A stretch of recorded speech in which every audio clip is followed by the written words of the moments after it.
সাবেক আওয়ামী লীগ সরকারের সংসদ সদস্য এবং মন্ত্রী প্রতিমন্ত্রীর ঋণ ও আমানতের তথ্য চেয়েছে Bangladesh financial intelligence unit BFIU। বৃহস্পতিবার ব্যাংক হিসেবে তথ্য চেয়ে দেশের বিভিন্ন ব্যাংক ও আর্থিক প্রতিষ্ঠানের কাছে নির্দেশনা পাঠিয়েছে BFIU।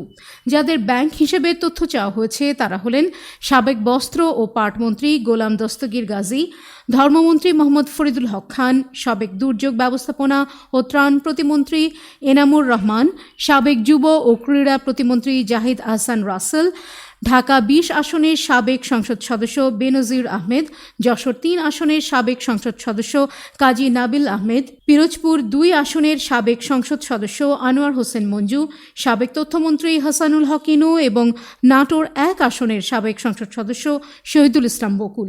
জানা যায়, সাবেক এই মন্ত্রী এমপিদের নিজ ও যৌথ প্রতিষ্ঠানের নামে সব ধরনের আমানত ও ঋণের হিসাবের বিস্তারিত তথ্যের পাশাপাশি হিসাব খোলার পর থেকে এখন পর্যন্ত সব লেনদেনের হিসাব চেয়েছে BFIU।